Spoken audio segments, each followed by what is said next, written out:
ओम नमो भगवते वासुदेवाय। राधे राधे। आप सभी दर्शकों का आपके अपने चैनल पर हार्दिक स्वागत है। आज है 23 जनवरी 2025, दिन गुरुवार। आज आप सुनेंगे माघ मास महात्म्य का 10वां अध्याय। सो श्री हरि विष्णु का ध्यान करते हुए कथा का श्रवण करें। यमदूत कहने लगे कि हे वैश्य, एक बार भी गंगा जी में स्नान करने से मनुष्य सब पापों से छूटकर अत्यंत शुद्ध हो जाता है। जो मनुष्य गंगा जी को दूसरे तीर्थों के समान समझता है, वह अवश्य नरक में जाता है। भगवान के चरणों से उत्पन्न हुई गंगा जी के पवित्र जल को श्री शिव जी ने अपने मस्तक में धारण करते हैं। वह ब्रह्मा जो संदेह रहित प्रकृति से अलग हैं और निर्गुण हैं, ब्राह्मण में उसकी समानता किससे हो सकती है। गंगा जी का नाम हजारों योजन दूर से ही लेने वाला नरक में नहीं जाता। इसलिए मनुष्य को अश्वमेध गंगा जी में स्नान करना चाहिए। हे वैश्य, जो ब्राह्मण दान लेने का अधिकारी होकर भी दान नहीं लेता, वह आकाश के नक्षत्रों में चंद्रमा के समान है।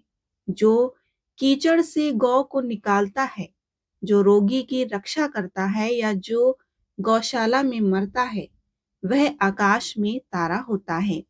प्राणायाम करने वाले मनुष्य सदैव उत्तम गति को प्राप्त होते हैं। प्रातः के समय स्नान के पश्चात जो 16 प्राणायाम करते हैं, वह घोर पापों से बच जाते हैं। जो पराई स्त्री को माता समान मानते हैं, वह यम की यातना को नहीं भोगते। जो मन से भी कभी पर स्त्री का चिंतन नहीं करता, वह दोनों लोगों को अपने अधीन करता है। जो पराये धन को मिट्टी के समान समझता है, वह स्वर्ग में जाता है। जिसने क्रोध को जीत लिया, मानो उसने स्वर्ग को जीत लिया। जो माता पिता की सेवा देवता तुल्य करता है, वह यम द्वार नहीं देखता। और जो गुरु की सेवा करते हैं, वह ब्रह्मलोक को प्राप्त होते हैं। शील की रक्षा करने वाली स्त्री धन्य है। शील भंग करने वाली स्त्री यमलोक जाती है। जो वेदों और शास्त्रों को पढ़ते हैं या पुराणों और संगीता पढ़ते हैं और सुनते हैं, तथा जो स्मृति का व्याख्यान और धर्म शास्त्र समझते हैं या जो वेदांत में लीन रहते हैं, वह पाप रहित होकर ब्रह्मलोक को प्राप्त होते हैं। जो अज्ञानियों को वेद शास्त्र का ज्ञान देते हैं, वे देवताओं से भी पूजित होते हैं। यमदूत ने कहा कि वैश्य श्रेष्ठ यमराज ने हमको वही आज्ञा दे रखी है कि तुम किसी वैष्णव को मेरे पास मत लाओ। हे वैश्य, पापी लोगों को इस संसार रूपी नरक को पाप करने के लिए भगवान की भक्ति के सिवाय दूसरा और कोई उपाय नहीं। भगवान की भक्ति ना करने वाले मनुष्य को चंडाल के समान समझना चाहिए। भगवान के भक्त अपने माता पिता दोनों के कुलों को तार देते हैं और उनको नरक में नहीं रहने देते।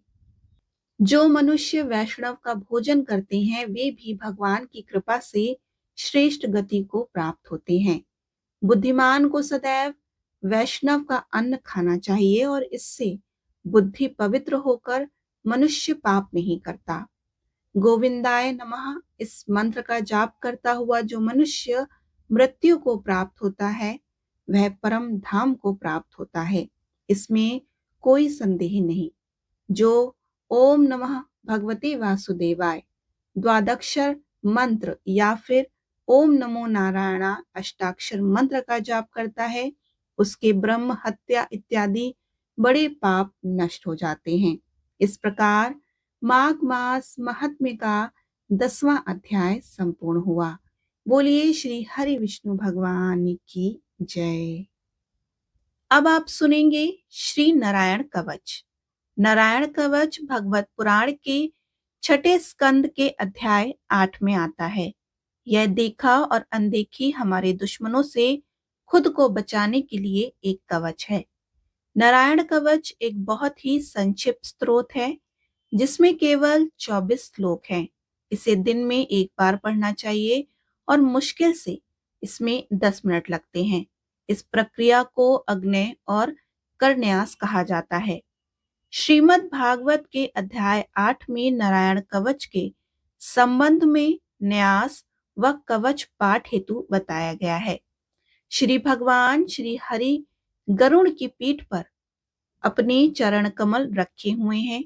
अड़िमा आदि 8 सिद्धियां उनकी सेवा कर रही हैं।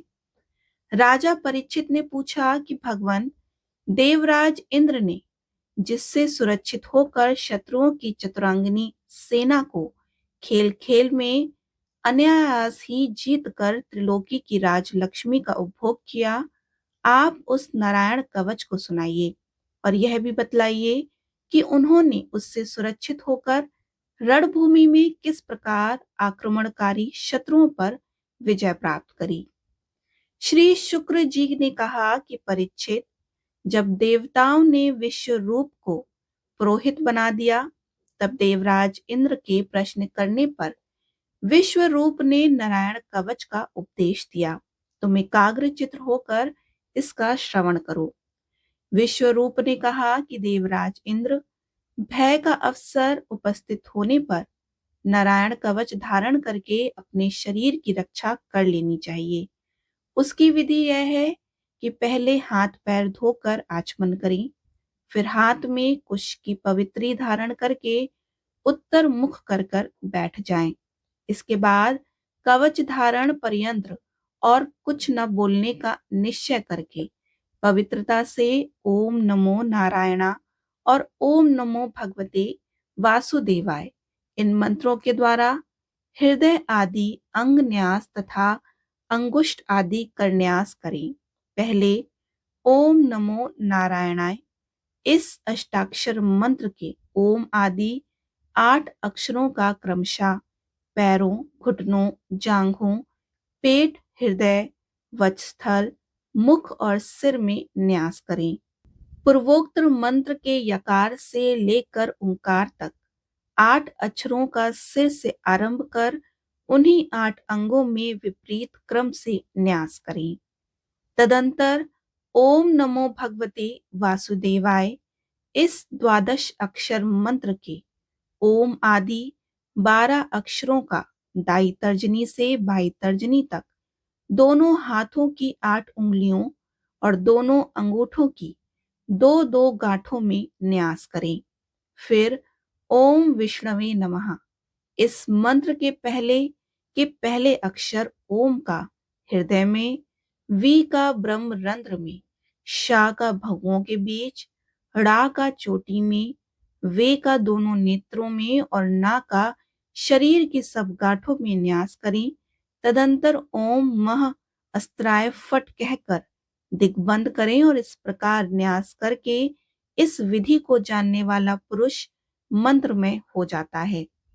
इसके बाद समग्र ऐश्वर्य, धर्म, यश, लक्ष्मी, ज्ञान और वैराग्य से परिपूर्ण इष्ट देव भगवान का ध्यान करें और अपने को भी तद्रूप ही चिंतन करें। तत्पश्चात विद्या, तेज और तप स्वरूप इस कवच का पाठ करें। भगवान श्री हरि गरुड़ जी की पीठ पर अपने चरण कमल रखे हुए हैं। अणिमा आदि 8 सिद्धियां उनकी सेवा कर रही हैं। 8 हाथों में शंख, चक्र, ढाल, तलवार, गदा, बाण, धनुष और पाश धारण किए हुए हैं। वे ही ओंकार स्वरूप प्रभु सब प्रकार से सब ओर मेरी रक्षा करें। मत्स्य मूर्ति भगवान जल के भीतर जल जंतुओं से और वारुण के पाश से मेरी रक्षा करें। माया से ब्रह्मचारी रूप धारण करने वाले वामन भगवान स्थल पर और विश्व रूप श्री त्रिविक्रम भगवान आकाश में मेरी रक्षा करें। जिनके घोर अट्टहास करने पर सब दिशाएं गूंज उठी थी और गर्भवती दैत्य पत्नी के गर्भ गिर गए थे, वे दैत्युत पतियों के शत्रु भगवान नरसिंह किले, जंगल, रणभूमि आदि विकट स्थानों पर मेरी रक्षा करें।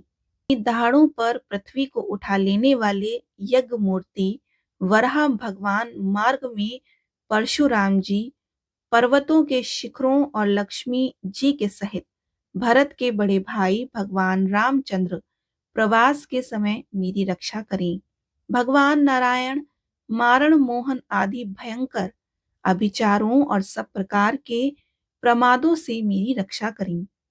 ऋषि श्रेष्ठ नर गर्व से, योगेश्वर भगवान दत्तात्रेय योग के विघ्नों से और त्रिगुणाधिपति भगवान कपिल कर्म बंधन से मेरी रक्षा करें। परम श्री सनत कुमार कामदेव से, है ग्रीव भगवान मार्ग में चलते समय देव मूर्तियों को नमस्कार आदि न करने पर अपराध से, देवर्षि नारद सेवा अपराधों से और भगवान कच्छप सब प्रकार के नरकों से मेरी रक्षा करें। भगवान धन्वंतरी कुपत से, जितेंद्र भगवान ऋषभ देव सुख दुख आदि भयदायक द्वंद्वों से, यज्ञ भगवान लोकापवाद से, बलराम जी मनुष्यकृत कष्टों से और श्री शेष जी क्रोधवश नामक सर्पों के गणों से मेरी रक्षा करें। भगवान श्री कृष्ण द्वैपायन व्यास जी अज्ञान से तथा बुद्ध देव पाखंडियों से और प्रमाद से मेरी रक्षा करें। धर्म रक्षा करने वाले महान अवतार धारण करने वाले भगवान कल की पाप बहुल कल की काल के दोषों से मेरी रक्षा करें। प्रातःकाल भगवान केशव अपनी गदा लेकर कुछ दिन चढ़ जाने पर भगवान गोविंद अपनी बांसुरी लेकर, दोपहर के पहले भगवान नारायण अपनी तीक्ष्ण शक्ति लेकर और दोपहर को भगवान विष्णु चक्रराज सुदर्शन लेकर मेरी रक्षा करें। तीसरे पहर में भगवान मधुसूदन अपना प्रचंड धनुष लेकर मेरी रक्षा करें। सायकाल में ब्रह्मा आदि त्रिमूर्तिधारी माधव, सूर्यास्त के बाद ऋषिकेश, अर्धरात्रि के पूर्व तथा अर्धरात्रि के समय अकेले भगवान पद्मनाभ मेरी रक्षा करें। रात्रि के पिछले पहर श्री वत्सल लक्ष श्री हरि, उषा काल में खड्गधारी भगवान जनार्दन, सूर्योदय से पूर्व श्री दामोदर और संपूर्ण संध्याओं में कालमूर्ति भगवान विश्वेश्वर मेरी रक्षा करें। सुदर्शन आपका आकार चक्र की तरह है और आपके किनारे का भाग प्रलयकालीन अग्नि के समान अत्यंत तीव्र है। आप भगवान की प्रेरणा से सब ओर घूमते रहते हैं और जैसे आग वायु की सहायता से सूखे घास फूस को जला डालती है, वैसे ही आप हमारी शत्रु सेना को शीघ्र से शीघ्र जला दीजिए। कौमुद की गदा आपसे छूटने वाली चिंगारियों का स्पर्श वज्र के समान असहाय है। आप भगवान अजित की प्रिया हैं और मैं उनका सेवक हूँ। इसलिए आप कुष्मांड, विनायक, यक्ष, राक्षस, भूत और प्रेत आदि ग्रहों को भी अभी कुचल डालिए तथा मेरे शत्रुओं को चूर चूर कर दीजिए। शंख श्रेष्ठ, आप भगवान श्री कृष्ण के फूकने से भयंकर शब्द करके मेरे शत्रुओं का दिल दहला दीजिए एवं यातुन्धाम, प्रथम प्रेत मात्र का पिशाच तथा ब्रह्म राक्षस आदि भयावने प्राणियों को यहाँ से झटपट भगा दीजिए। भगवान की श्रेष्ठ तलवार, आपकी धार बहुत तीक्ष्ण है। आप भगवान की प्रेरणा से मेरे शत्रुओं को छिन्न भिन्न कर दीजिए। भगवान की प्यारी ढाल, आप में सैकड़ों चंद्रकार मंडल हैं। आप पाप दृष्टि, पापात्मा शत्रुओं की आंखें बंद कर दीजिए और उन्हें सदा के लिए अंधा बना दीजिए। सूर्य आदि ग्रह, धूमकेतु आदि केतु, दुष्ट मनुष्य, सर्प आदि रेंगने वाले जंतु, दाढ़ों वाले हिंसक पशु, भूत प्रेत तथा पापी प्राणियों से हमें जो जो भय हो और जो जो हमारे मंगल के विरोधी हों, वे सभी भगवान के नाम, रूप तथा आयुधों का कीर्तन करने से तत्काल नष्ट हो जाएं।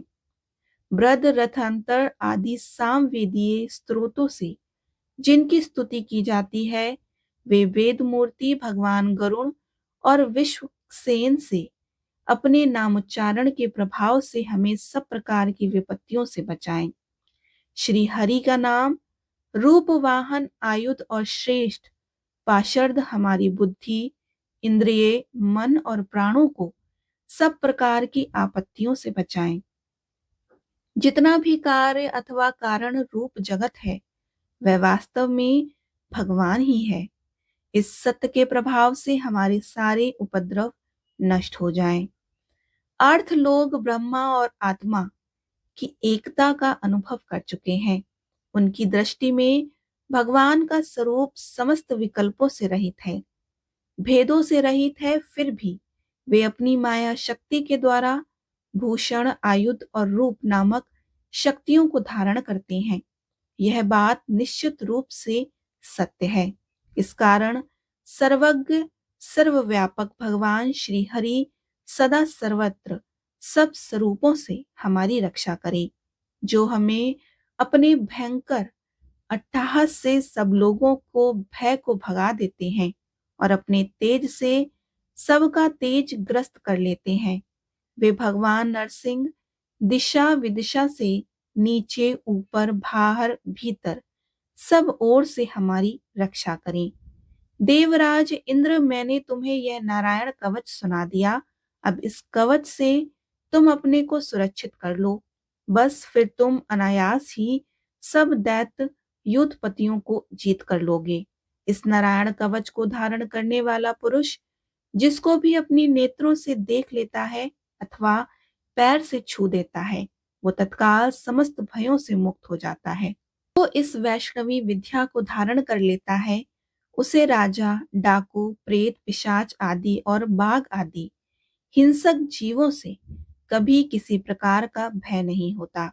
देवराज, प्राचीन काल की बात है, एक कौशिक गोत्रीय ब्राह्मण ने इस विद्या को धारण करके योग धारणा से अपना शरीर मरुभूमि में त्याग दिया। जहां उस ब्राह्मण का शरीर पड़ा था उसके ऊपर से एक दिन गंधर्वराज चित्ररथ अपनी स्त्रियों के साथ विमान पर बैठकर निकली। वहां आते ही वे नीचे की ओर सिर किए हुए विमान सहित आकाश से पृथ्वी पर गिर पड़े और इस घटना से उनके आश्चर्य की सीमा ना रही। जब उन्हें बालखिल्य मुनियों ने बतलाया कि यह नारायण कवच धारण करने का प्रभाव है, तब उन्होंने उस ब्राह्मण देव की हड्डियों को ले जाकर पूर्व वाहिनी सरस्वती नदी में प्रवाहित कर दिया और फिर स्नान करके वे अपने लोक में चले गए। श्री शुक्रदेव जी कहते हैं कि परीक्षित, जो पुरुष इस नारायण कवच को समय पर सुनता है और जो आदर पूर्वक इसे धारण करता है, उसके सामने सभी प्राणी आदर से झुक जाते हैं और सब प्रकार के भयों से मुक्त हो जाता है। परीक्षित, शत शुक्र इंद्र ने आचार्य विश्वरूपी से यह वैष्णवी विद्या प्राप्त करके रणभूमि में असुरों को जीत लिया और त्रिलोक लक्ष्मी का उपभोग करने लगे। बोलिए श्री हरि विष्णु भगवान की जय। लक्ष्मी मैया की जय।